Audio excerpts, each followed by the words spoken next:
Welcome back, everybody. It is Ahmed, And Luffy. and this is the Brotherly Love Podcast, episode 20.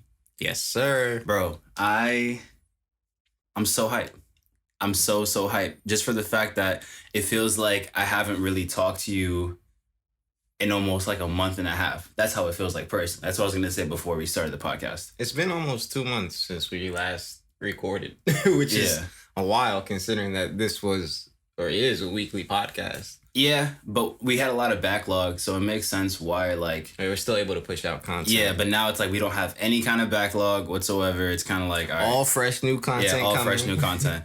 As y'all can tell, I was about to say, first things first. welcome to the new setup. Yeah. I mean, obviously it's not fully still finished. a work in progress. Yeah, like we said from episode 10, but you know. Yeah, but I like how we always reinvent ourselves and we're not just complacent in our ways, because I feel like a lot of times people think, oh, just make the same thing and just push it out. It's like, no, people want something different. Some people want, not even some people, everyone wants something so fresh and different. And I guess we both just decided, like, think this is like the best way possible in terms of quality, and in terms of just a simple conversation of being able to look at you instead of being like this.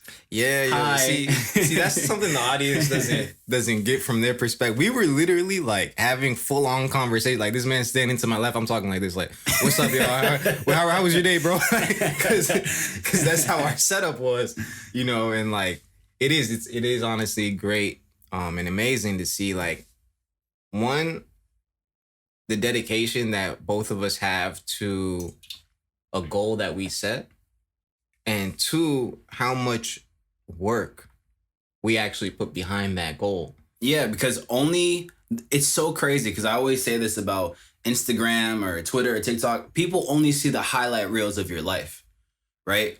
But they don't see the dedication and hard work and the hours that are put in of like designing and creating and trying to see what's the best option that you want for your own brand. Like, and I'm so proud of us. And that's the reason why, like, today I woke up on such an upbeat mood, is because I was like, yo, we're finally recording after so long. And we never like staggered. We never stopped. Like, obviously we had like some bumps in the road trying to figure things out, but overall we're still in the same lane. So I'm just very proud of us, and I'm very fortunate for the blessing of having this platform. You know what I'm saying? Just being able to talk. Mm-hmm. Which is continuing to grow, you know, and will continue to grow as we continue to put in more work and effort like we've been doing over the past several months. Yeah. You know, so I'm excited to see how all of this, you know, unfolds and everything. I'm excited for you guys and our audience to come along with us on this journey of peace, blessings, and of course, brotherly love. Yeah. You guys know we talk about everything. We don't hold anything back. So I've always seen our content as like unfiltered. You know what I'm saying? Like we go raw and unfiltered. Yeah, raw and unfiltered kind of conversations where we're not afraid to be wrong. We're not afraid to be politically incorrect. People be quick to tell us we wrong. Oh, right? yeah, no, all the time. I'll get DMs like, "No, you shouldn't say that." I'm like, "Yo, I'm learning. I'm learning." You know. Yeah, but you have to. That's one of the things I love most about the podcast, and I've said it before, is that you have to create spaces for yourself to be wrong. Yeah. You know, because you have to throw things out there and kind of just see what sticks on the wall, see what you can glean from something, or, you know, see what you can derive from a certain thought process, and what intellectual consistencies you can find on like different topics and how you can dive into here. And like, you have to be wrong to be able to do that. Like sometimes you got to say some foul shit to find the truth. Honestly, I've been reading a lot recently, and one of my favorite books that I read, like, I'm pretty sure it was like 2 months ago or so. I'm going to reread it again because there's some content in there I didn't really fully understand or grasp, was The Way of the Superior Man. And one thing that I noticed in there is like, yo, what kind of man am I if I'm not willing to admit my downfalls? I'm not willing to admit my mistakes. Like everyone wants to put people, especially not even really celebrities, but like content creators or those that are in that field, on such a high pedestal, to the point where if you even do anything relatively wrong, they'll immediately be like, you're a bad person, you did it up. But let's be real, behind closed doors, a lot of people do bad things. Bro, Like, you know how many people or have bad conversations. Yeah, you know like, what I'm saying? You know how many people be cheating on their wives, bro? Oh yeah. The grown ass men cheating on their wives. I'm not talking about you cheating on your girl. I'm saying your wife. Like you made. Oh, I love my wife. I love my wife. You made a public declaration. You know what I'm saying? Like a public vow. Yeah. Like to this woman, and you're cheating on her. You know what I'm saying? And and that's just one thing. You know what I'm saying? Like people, like you said, like people do a million different things. You know what I'm saying? Like, but that's part of the human experience. Like, I'm not saying go out there and cheat. You know what I'm saying? Oh no. Yeah, that's honestly one of the weakest things a man can do. But yeah. But regardless, like the point being is that we all fuck up. Yeah. Like we all make mistakes. We just have a public platform of doing so. Other people hide their shit, but I don't want to hide my shit. Honestly, I want so you guys crazy? to see how bad I am, so that when you see my greatness, you know that shit's real. He said that right in the camera. He's like, in my greatness. No, I think we said that on an episode before, but no, it's so crazy. I was Probably that's how it came out. No, yeah. But it's the truth. I was talking to my mans. I went up to Nova for one of my friend's birthday, and we had a great time. Like we honestly went all out. We did not care. It was a great time. And I remember I woke up in the morning before the day we were supposed to leave, and I was just telling them about how I feel like the past 3 or 4 months, I've really transformed myself from just an artist, but a content creator. I've been able to prove myself in multiple avenues. You know what I'm saying? Like, I'm not just music, but I have a podcast. I do spiritual talks on TikTok. I do a lot of different things. But one thing that is universal with all those platforms is that I have to speak my truth. You know what I'm saying? Like, I have to be honest with what I do, which requires me to show you everything. I can't just hide behind a mirror or hide behind a screen and be like, oh, post all these things, knowing damn well there's a lot of things going wrong in my life. You know what I'm saying? I have to fix those things. I have to work on those things, because the only thing I will be is a coward if I don't actually apply the same principles I talk about, or the same principles I talk about on the podcast, on the TikTok, whatever. I have to live my truth. So I think some people are scared because you have to have that accountability. When you were talking about like people who preach but never reach, like they're like people who they're constantly Say that again. like people who preach but they never reach, like Yeah. they're constantly telling you what to do but they themselves never are doing it. And it was funny because when you were saying it, the first thing I thought of was like the Instagram social media gurus. Oh yeah. The people the people who tell you, hey, do you want to make money? Do you want to start a business? Do you want to get into real estate? Do you want to find love? Do you want to be in a relationship? How come all these relationship coaches are single? How come all these real estate people spend more time making videos about real estate than investing in real estate? It's like... That's a good question. That's a very good question. I guess the people who, let's say, for instance, relationship coach, and the reason why they're not dating, maybe because they really want to focus on the career. But I understand like the oxymoron in there, and not really oxymoron, but like the contradicting kind of thing where it's like you're talking about this, yet you're not really doing it. Yeah, and like that's one of the biggest like myths I want to dispel right now, right? Like, and especially for guys, I feel like a lot of guys, when they're on their purpose, when they put in their mind, some shit happens. They get their heart broken, whatever, and then they come into, maybe they find us, right? And they find some nice young gentlemen, you know what I'm saying? I hope you like our content, honestly. I hope it helps. For real. Who are telling them like, yo, go out there and serve and act in the name and light and image of God. Go out there and be on your purpose. Make money. You know what I'm saying? Do your thing.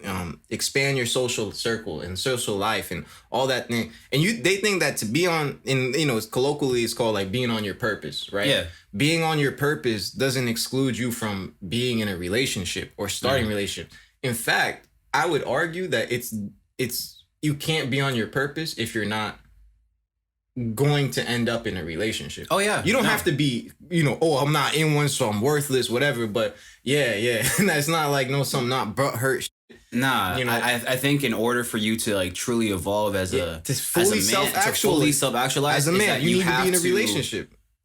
I wouldn't even necessarily relationship. I would just say explore all avenues of your life, right? So like, Fair. you know what I'm saying? Like you have to really be the kind of man where you're not only speaking your truth, but you're living it where you're, like you said, you're acting in the light of the universe or God. You're able to serve others in what you find is like the truth for your action, but also how are you interacting with the opposite sex? You know what I'm saying? Or, you know, same sex, we don't really care. But obviously you have to, you know,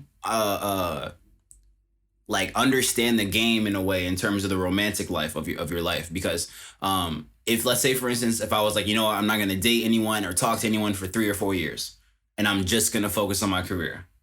Yeah, that would be the dumbest decision because you're romantically broke. Yeah, I'm romantically broke because I wouldn't be able to understand how to speak to women. Yes. I wouldn't be able to understand how to like communicate and like be suave with, you know what I'm saying? Like stuff like that. Yes. Because I would only be focused on my career and I would think, oh, the woman will come later. Oh yeah, they'll come later, but for my money. Yeah. They're not coming for me. You know what I'm saying? Like it's a difference. It's a difference. Exactly. And that's why you end up with so many dudes who got mad bread and no game. Because they think that their bread acts as their game. And you can play that game, but know that you're going to end up getting gamed. You feel me? Like, spit them bars. Because if the only thing that you have to offer a woman is the fact that you got money, the second that money's gone, what is she She's there? gone. What is she there for? Like, what is she there with you for? But if you can attract women when you're broke because you're developing that part of your life, you're just gonna attract even more women when you're rich. Yeah, it's not like it never changes. You were working on that part of your life just as you were working on your social life. Like when I think of, for instance, my social life, right? It's not about the number of people in my social circle, but it's about the strength of those relationships, right? When I think about my dating life over time, it's not about the number and the hotness, quote unquote, of a woman that I'm interacting with. It's about the quality of those relationships with those women over time. You know what I'm saying? And that you can only get, like you said, by learning how to be emotionally vulnerable in relationships, by learning what it takes to actually be a man in a relationship. You know, like even still, we can sit here and talk about all the different things that you need to do to like appease your woman and to do this, that, and the other, to, you know, the third. But until you're actually in that position and you have these thoughts coming, like until you're in a relationship and you see a baddie walking down the street, you're not going to know how you're going to respond in that moment. And that's how people will end up walking down the road of cheating or of swerving off their path or whatever, because they never tested themselves. They never challenged them. They were just, you know, laid back and were like, all right, you know, like this will figure itself out. Never figures itself out. You got to figure that shit. No, yeah. A lot of there's a lot of dudes that get butthurt about like women's nature, like divine, like feminine nature. Yeah. They're like, oh, they're all hoes and they only want this and da da da da da. I'm like, yo, hypergamy. Yeah. On some bullshit. Like when it's like reality, it's like, yo, if you really think about it, although we are different in terms of masculine and feminine, like we're low key the same. You know what I'm saying? In terms of values, in terms of what we want, whatever it is. But I wanted to touch upon a point where I actually talked about this on one of my YouTube videos. Shout out to Spiritual Father. Subscribe to my YouTube channel. Subscribe to his channel. Appreciate it. Is that I was saying that like, so imagine that you blew up. Just randomly, you became famous, whatever it is, right? The money, the accolades, the houses, whatever, all the material possessions in the physical realm, that will all be additional, like additional points pretty much to like your attractiveness, right? But here's the thing, like you said, there's a lot of people where they'll have it, but they don't have the confidence. They don't have the persistence or the determination that actually attracts a woman. It's not about the money and stuff. It's actually about like, how much are you willing to like bet on your life? Like, this is what I'm going to do. I don't care what anybody else says about me because I believe in what I believe in. Fuck you if you don't believe in that. I'm going to live my truth.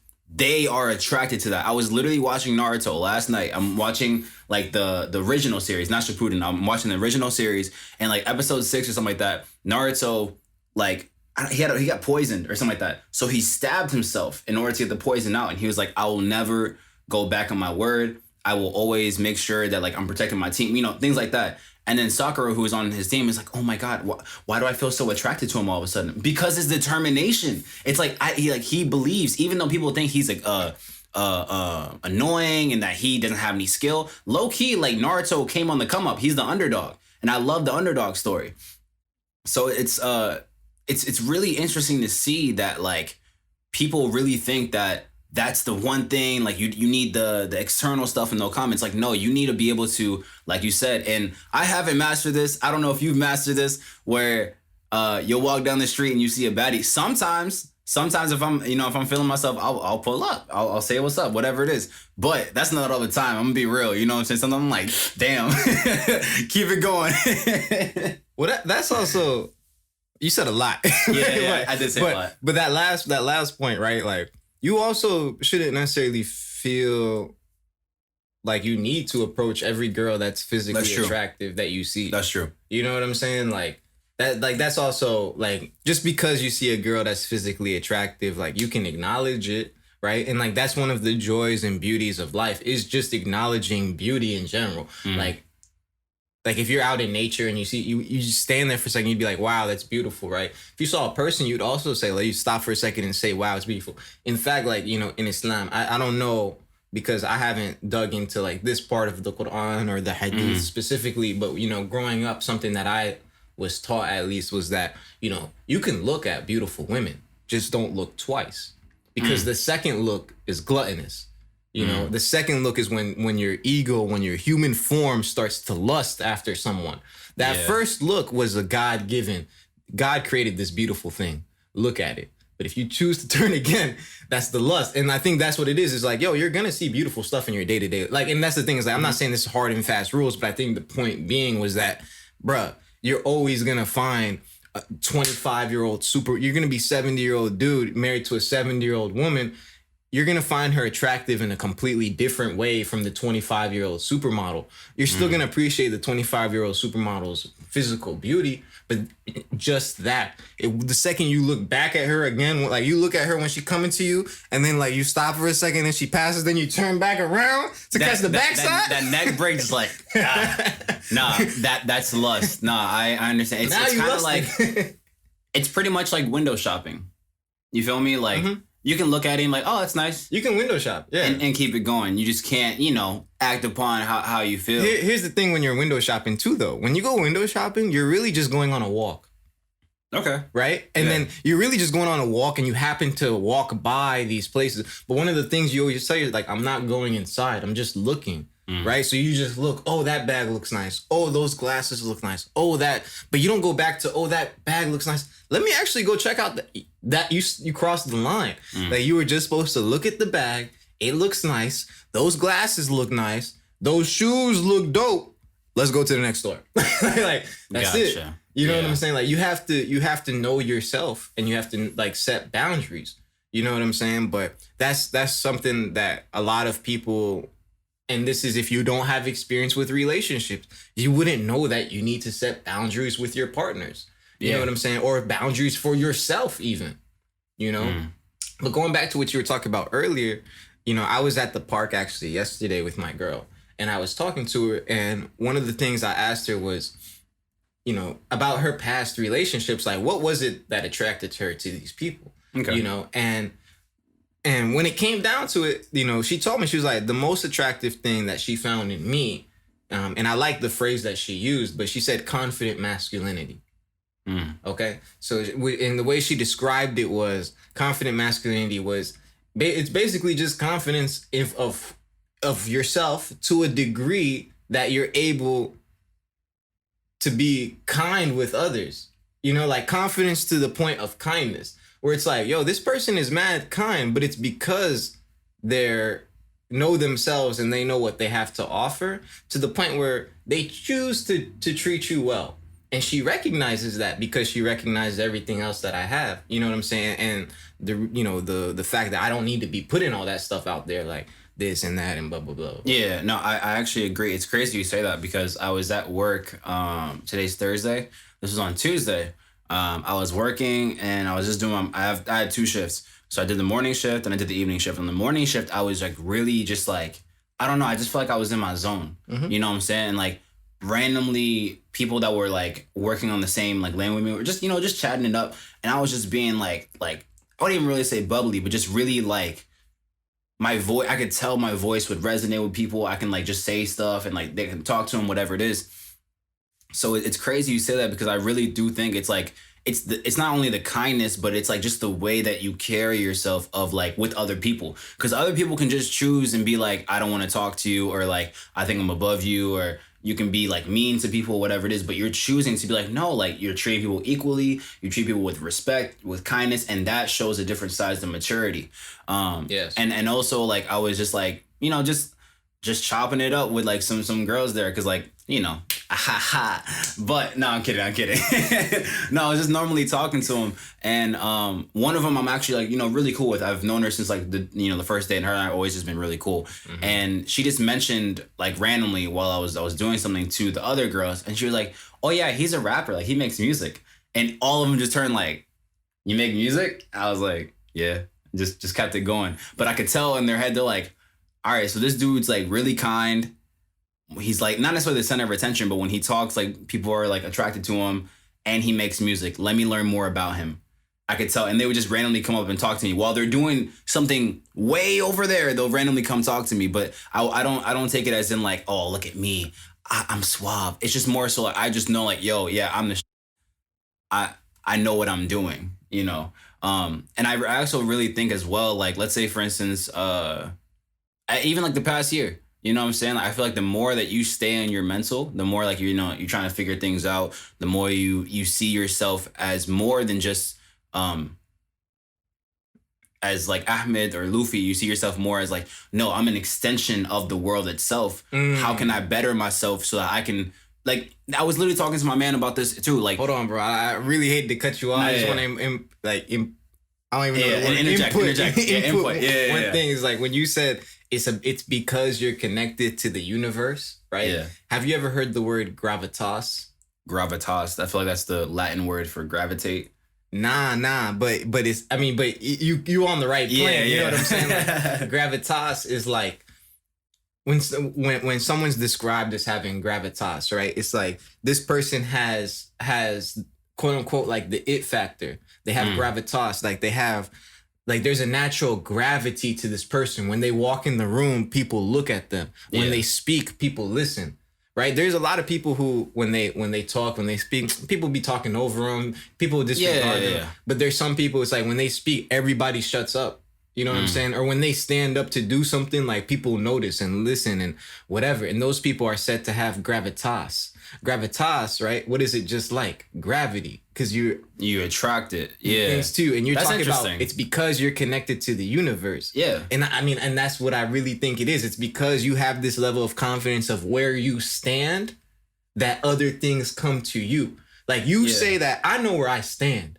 Right now, think of how gravity works. Like, I don't know, you know what I'm saying? But from my pseudoscience, it's like, yo, two masses, right? The one who has the smaller mass goes to the one who has the larger mass. I mean, they both go to each other, but in the physical realm, the smaller one attracts to the larger one. So when you stand there and you make a declaration to the universe that I know who I am, this is my place. Here I stand. Everybody else got to come to you. You know, it's also so crazy. So there's two things. I was talking to my man when I was up in Nova, right? And we were talking about, you know, like living your truth and living your purpose. And the reason why when you are connected to the universe around you, you're so like things will just start coming to you naturally. Let's say, for instance, if you started chasing money, you're just working, you're constantly getting it, whatever it is, you'll never feel satisfied. You'll never feel like you have enough for the simple fact that what you're doing, right, you're overworking and you're not having fun with it, right? Let's say, for instance, the place I work at a warehouse, you know what I'm saying? But like 8 times out of 10, obviously there's a days I'm like, damn, you know, but most of the time, I'm like, I'm having fun because I know my placement, I know what I'm doing, and I know that this will benefit me in the future. You know what I'm saying? Like there was a point, especially after COVID, there was like a good 6-month period I was unemployed. You know what I'm saying? I was broke. But the second thing was that spirits and earth, right? So we're all spirits and we're all living on earth in the physical realm, right?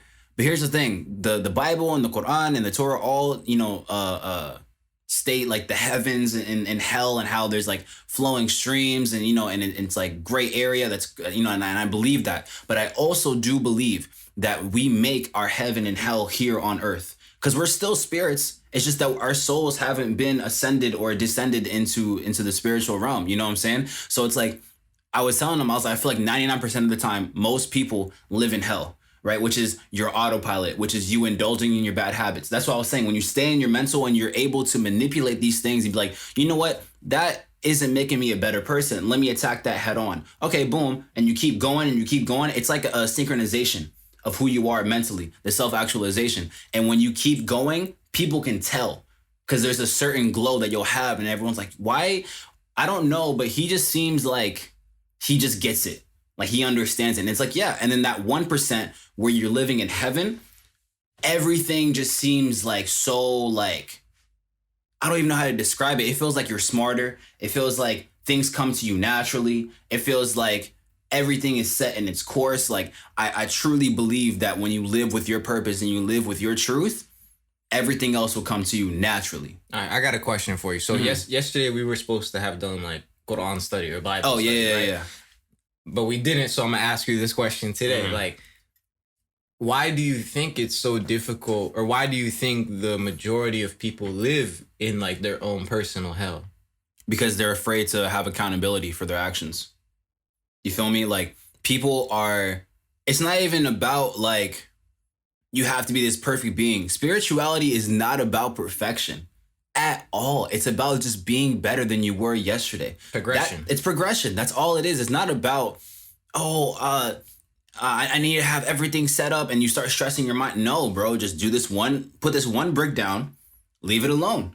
That's what you have to do. And the reason why I say accountability actions, because I truly believe at least one moment in your life, you know what I'm saying? Like at least once you realize, oh, damn, I actually have potential. I actually have this ability to do all these things. But here's the thing. This is the reason why people live in hell. When you live in hell, the amount of effort you have to put is just right here. It's at the bottom tier. But to live in heaven, you have to accumulate all these different things and be able to attack them head on and be like, I'm not afraid. That's scary. The most scary thing and the most disciplined thing you can ever do is to challenge yourself on your actions, on your behavior, everything. It comes to your diet, your sexual discipline, everything. That's the hardest thing to ever do, and people are afraid to do that. That's the reason why some people, you can tell just by looking at them, that you feel their aura. It's like they're different than everybody else. Yeah, that's why. God body, you better ask somebody. Straight up. I was born a god. I made myself a king, which means I downgraded to a human being. Let me stop before we get copyright strike. Is that Kanye? Yeah. But like it's facts, you know, like that, at least that's what I believe. Like, you know, I believe I'm like I'm a god in a human body.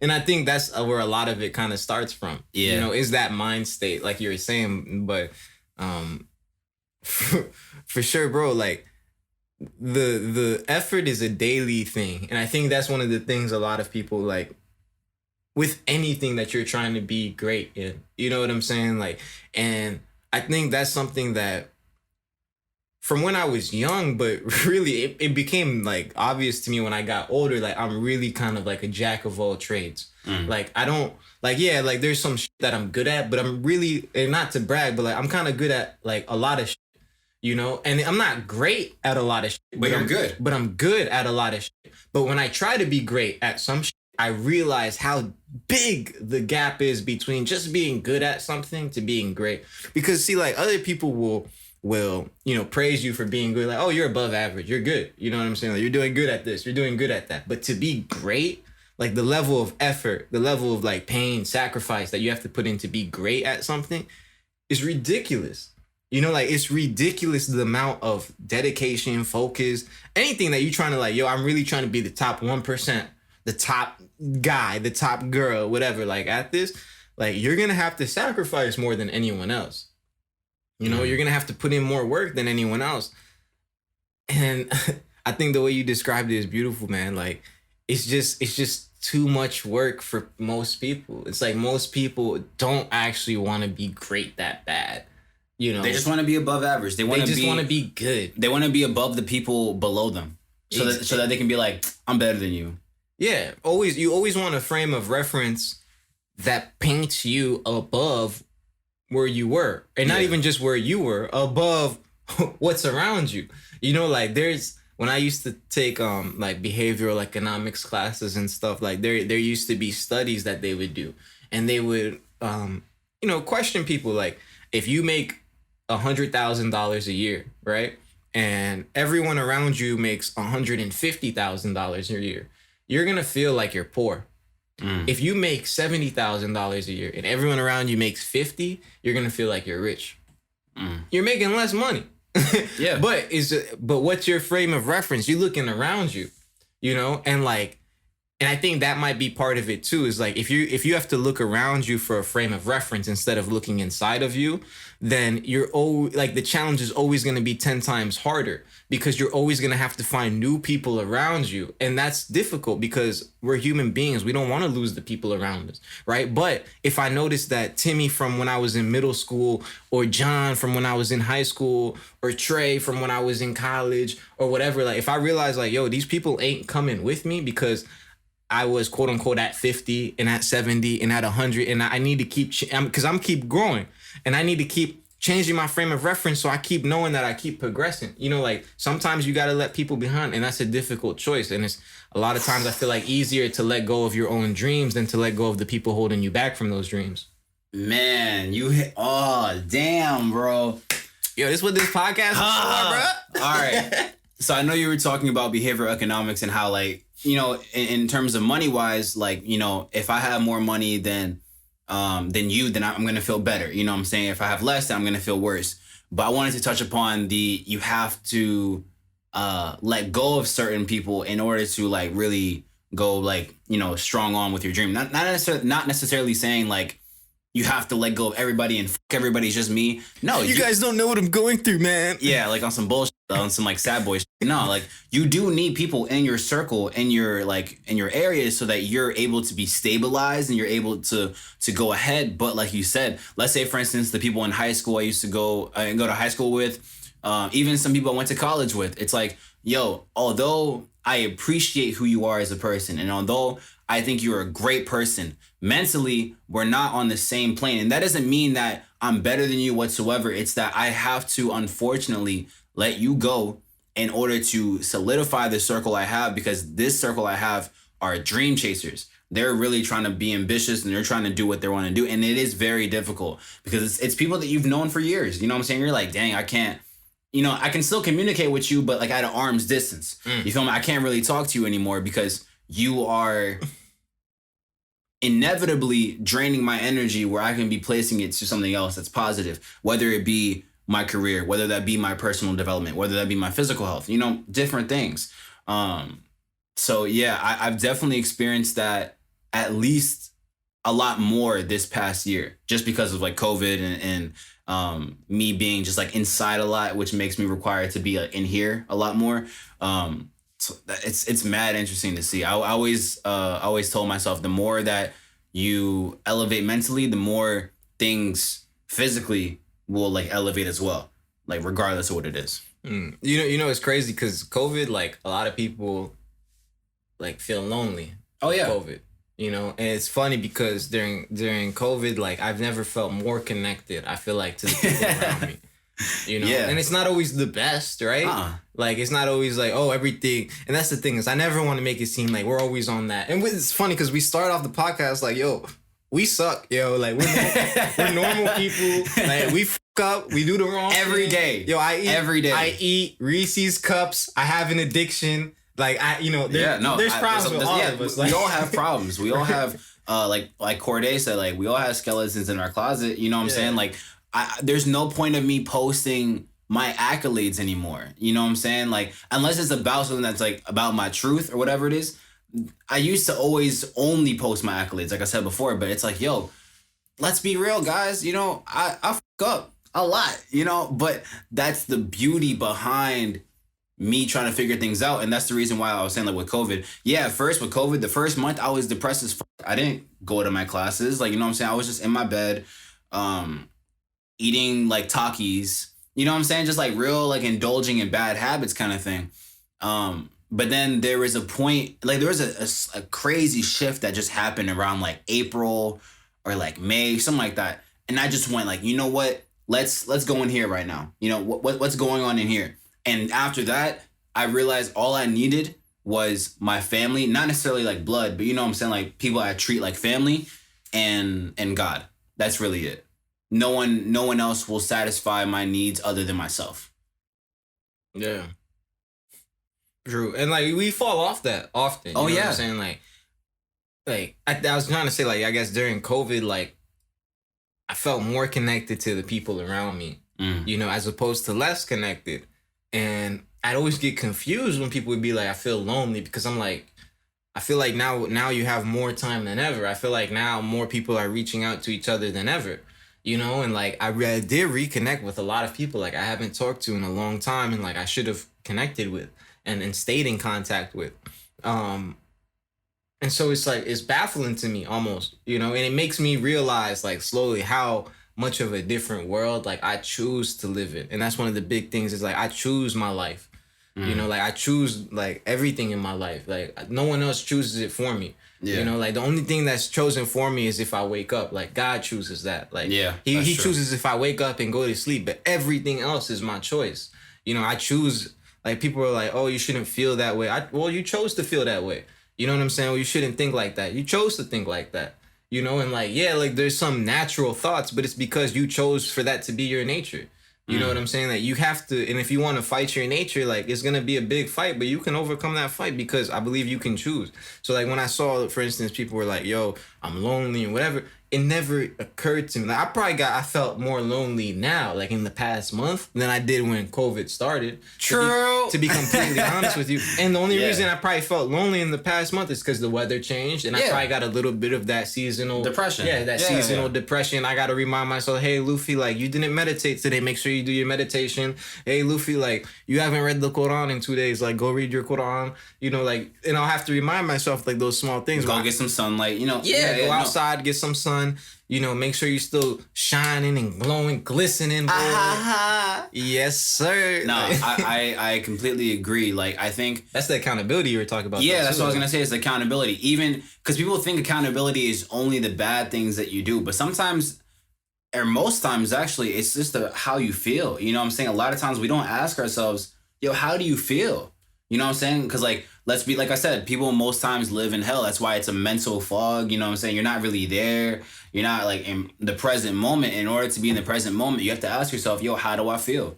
And like, why do I feel this way? You know what I'm saying? And I think the main reason why people feel like very lonely right now, it's not only because, you know, the seasons are changing, but, you know, I guess I would say it's more so a biological kind of factor where it's like when it gets cold, you're trying to like, you know, huddle up for some warmth. You're trying to find someone, you know, to cuddle or whatever, or find that cuffing season. Cuffing season. Yeah, pretty much. Like people. I've heard about this. I would hope so. Yeah, like people really admire and put cuffing season on a pedestal to the Are point. they still doing it? Yes. Oh, okay. I didn't know if it was canceled this Oh, year. because the COVID? Yeah. Nigga, texting. Texting, FaceTime. That's all you need for now. No, but they want someone there. And like I said, it's not unheard of. Everyone wants to feel like accepted. Everyone wants to feel Everyone loved. wants to feel loved. You know what I'm saying? And that's perfectly okay. But then there's a negative counterpart to it where it becomes unhealthy. That's the reason why people say I feel lonely. And I'm not removed from this conversation either. You know what I'm saying? When I woke up that morning with my mans, whatever, I felt hella lonely. It was cold as a bitch and it was raining. I was like, damn, I'm trying to cuddle. You know what I'm saying? I felt lonely. But that's okay because I had to ask myself, okay, why do I feel lonely? Okay, it's from this insecurity of not feeling accepted or not feeling loved. Why do I feel this way when I have all I need, right? Because I can love myself. Because I can love myself. And that's not an easy journey to have. You know what I'm saying? Like, you can want someone 100%, but don't make that want a need. You should never ever become dependent on somebody else's love for you when you pretty much have it all in yourself. Yes, sir. That's how you develop codependency, and that's an unhealthy relationship. I had it a lot. Like a lot of people have. When I had it, like from 14, I used to think that those were the sorts of relationships I wanted. Yeah, because I'd see these people constantly with each other. I was always like, yo, they must like love each other on another level, like that I never even just knew existed. But why was that? Because I was immature at the time romantically, and I hadn't been in relationships to know that that's an unhealthy form of relationship. Yeah. It wasn't until I put myself in relationships, right? Going back to what we're talking about, where yo, don't ignore this part of your life. You like, need to be in a like not in a relationship, but you need to like you need to test the waters. You need to try, yo. Like, and that's the thing is that's where I fucked up. I saw where I fucked up in my life, and I saw where a lot of my friends fucked up in their life, where they were just like, yo, we're just gonna wait. We're just gonna wait. And it's like, what are you waiting for, yo? Like, we can die at any point. Like, you got to shoot your shot. Like, it's an obligation. It's a moral obligation. If God gave you the blessing of waking up today, you have to shoot your shot. You have to. Because who says he's going to give you that blessing tomorrow? You know what I'm saying? Who said he's going to even let you see the end of the day? Like, you have to shoot your shot, you know? And like, yeah, like, you know, sometimes, like you said, you'll feel lonely, but that love just has to come out of yourself to love yourself so that you can love others. You know, like I've talked about it before, but like monks, like Buddhist monks, spend the first at least 5-6 hours of their day doing nothing for other people. They do self-meditation. They do group meditation. They exercise. They go and do self and group meditation again. It's not until around 12 o'clock noon after they've already had lunch. They might be awake from 5-6 in the morning. It might not be until noon where they actually go out into the community. They'll start teaching. They'll do a little meditation for the people over here. They'll do what they need to do for the community over there, whatever. But they spent those first 5-6 hours just doing self and group meditation. Why? So that they can put themselves in the right mind space. They gave themselves enough love so that when they step out into this cold, hard world, they can give other people love. You know, it's also so crazy. That's literally wrapping around the same thing I was talking about, where I was like, 99% of the time you're living in hell. That 1% you're living in heaven. And it's like, why wouldn't I want to live in heaven constantly so that the impact that I have on people magnifies more than I can ever imagine? You know what I'm saying? Not necessarily about the views or the numbers. That's definitely an additional thing. I'll touch upon that. But like just the simple impact of you being able to say these words, and it comes from the heart. It's not a place of the fake positivity or the toxic positivity where it's like, just feel better, you'll think better, you'll be fine. You know, I hate that bullshit. You know, I used to do the exact same thing. That's how I can spot it out. Just cheer up, man. Yeah, it's like, nigga, you know what I'm saying? Like, you're poor, just make more money, man. Like, yeah, literally, that's what it'll be. But it's like, yo, why wouldn't I take care of myself? Why wouldn't I be able to have these like self-development techniques? Now everyone's is different. You know what I'm saying? Not everyone meditates, not everyone journals. It's always different for everybody, but you have to have that base in order for when you go out into the world and you're presented with these challenges, you're presented with bullshit, you know how to just like filter it out. It's like, that's not even on me. That's someone, you know, someone was trying to project that onto me. It's not even me. You know what I'm saying? And that's the beauty behind even like monks. That's why like, I'm not sure if y'all can tell. I mean, my hair kind of grew back, but I went bald for a good like month maybe. And in that period, I actually I felt like, yo, this is like who I am. I felt like this is who Ahmed is, not ASK, not the thing you see online, but Ahmed himself. You know what I'm saying? Like, who is Ahmed himself? And in that, I realized I was like, yo, I can't post a video. I can't talk my shit, whatever it is, if I myself am not feeling it. If I myself don't have that cup of tea, you know, I'm filling my own cup of tea in order to fill yours. Yeah. Otherwise, you know, what ends up happening to a lot of people is they end up becoming a caricature of themselves. So that in some weird, twisted, dark fantasy, shout out Kanye. They end up when they leave the world, right? When they wear their clothes and get dressed, they're getting dressed as their alter ego.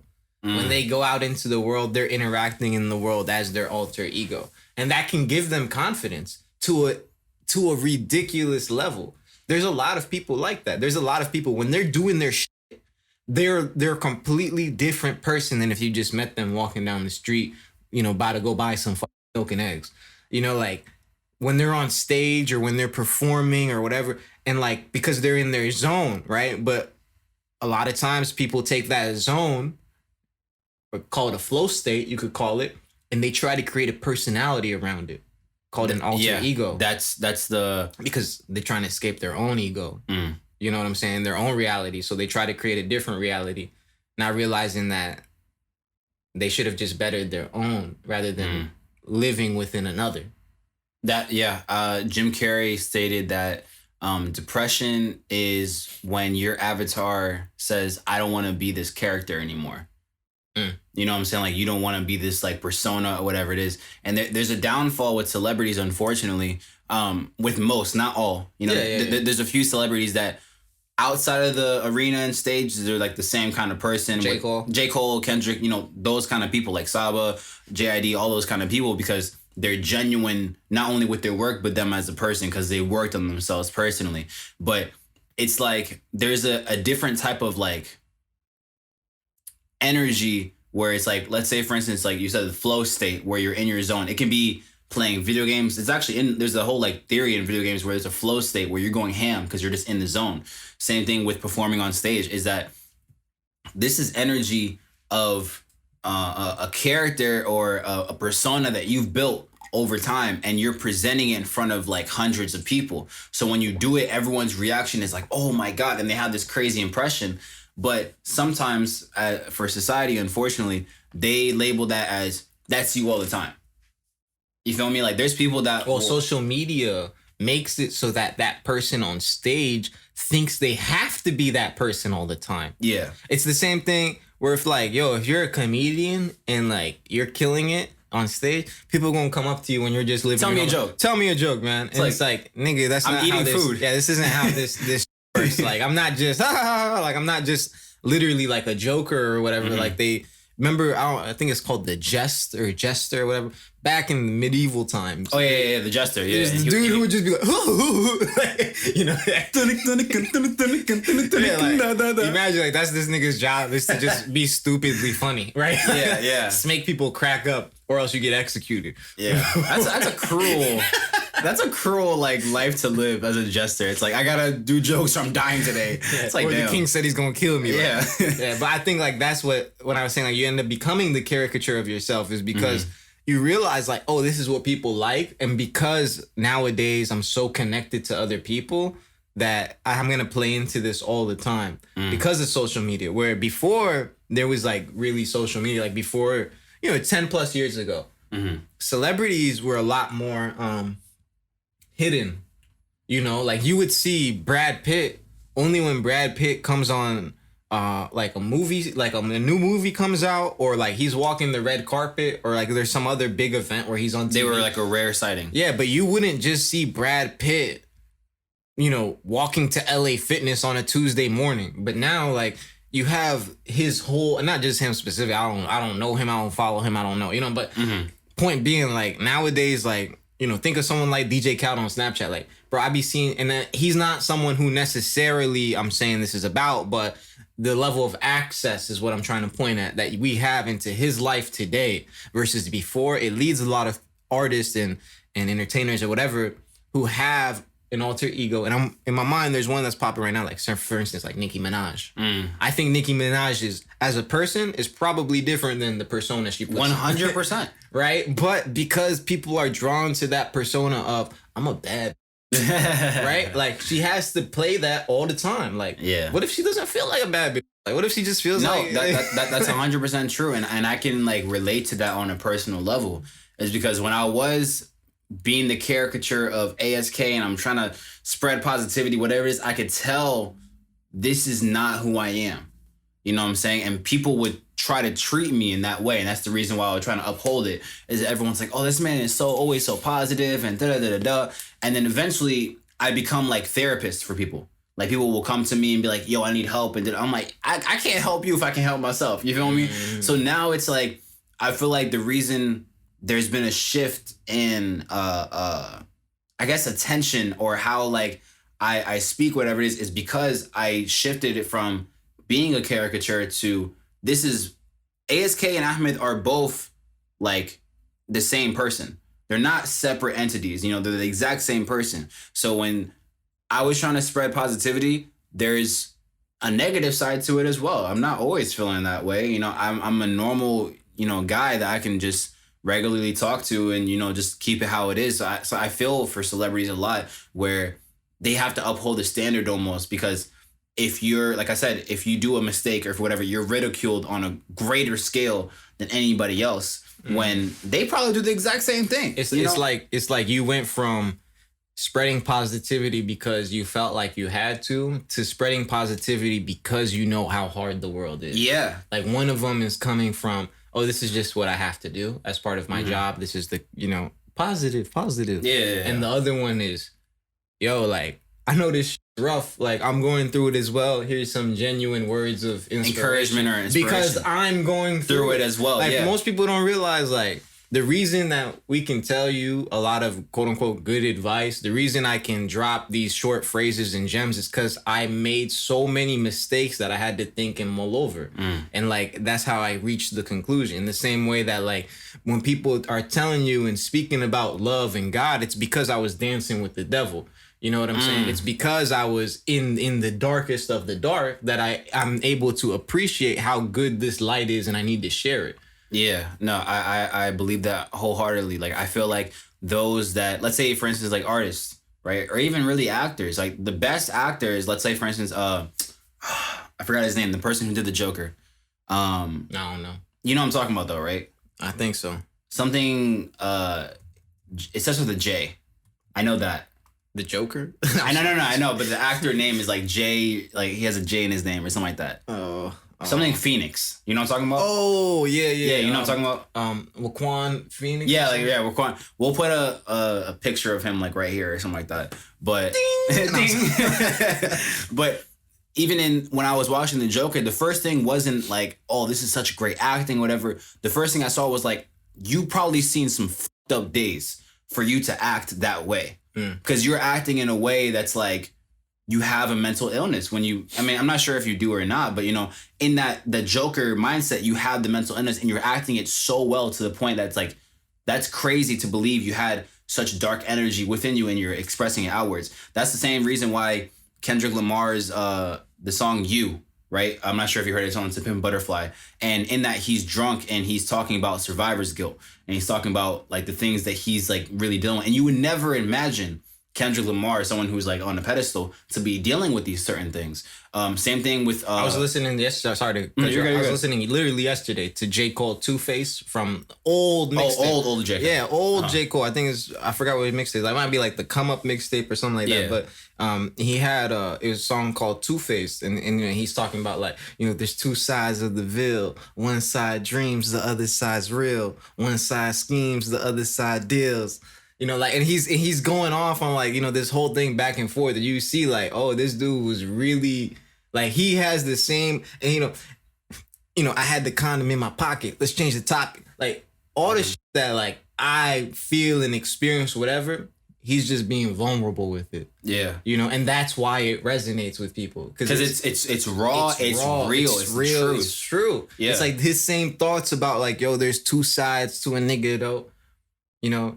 Which side did you get to know? Like, all this stuff is real. Like, sometimes people feel like, especially within our culture, like, people feel like, and especially black men who've, like, been successful, like, they'll feel like, oh, they're like, look at what you're just talking about. ASK, Ahmed, look at me like, real estate and this and that. Like, there's a lot of different sides to us. And depending on the medium in which you meet us, like, you might only get one glimpse. You might just think someone's a hood nigga, and then you find out that, yo, he's actually making business moves on this side. Yeah, like, there's people that probably watch this podcast right now where it's like, oh, I seen him on TikTok, and they only know me from TikTok. And then they'll find out, oh, he also, there's also a glimpse of him and da-da-da. And so I truly believe that, like, when you are vulnerable with people and it shows, what I'm saying? You show that kind of like honesty within yourself, people are immediately attracted. Like you said, was it Gravitas? Gravitas. It's because it's like, yo,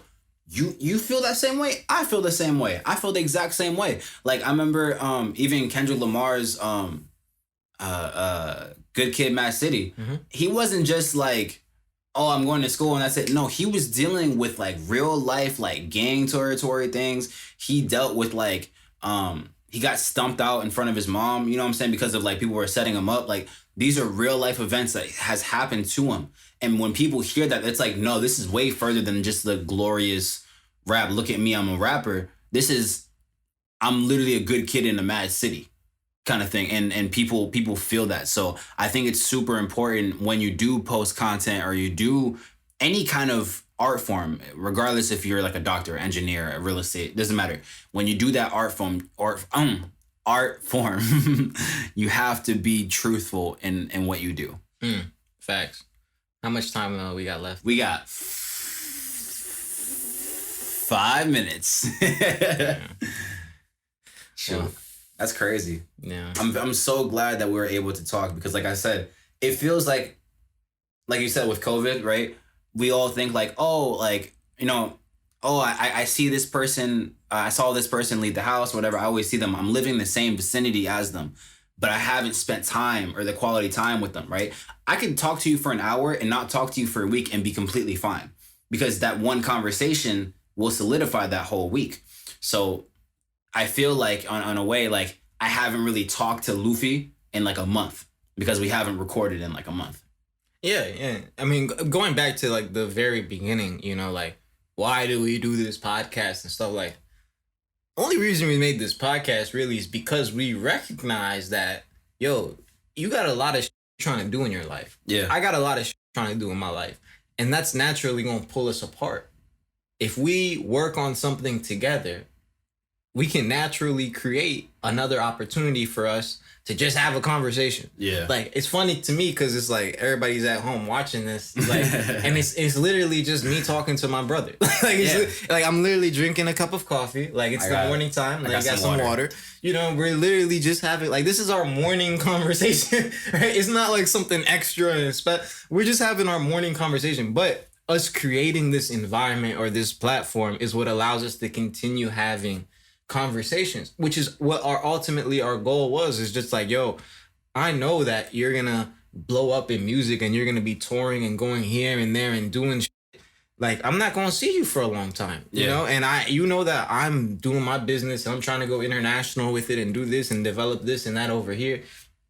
I'm not gonna be available a lot of time. I mean, you know this too. You see what time I leave and come back. Like, this man be working, bro.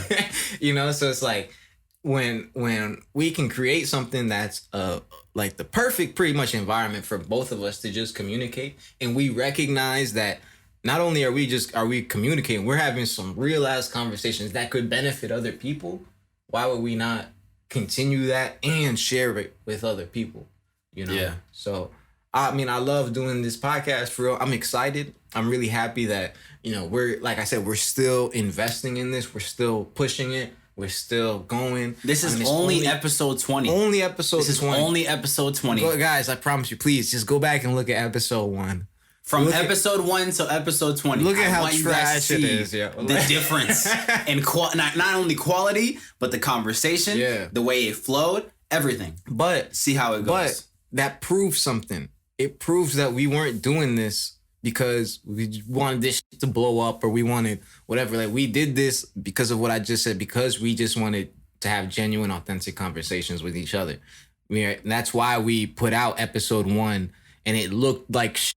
And we had 5 viewers and we didn't give a shit. Why? Because we accomplished our goal. We talked to each other. We had real, genuine conversation.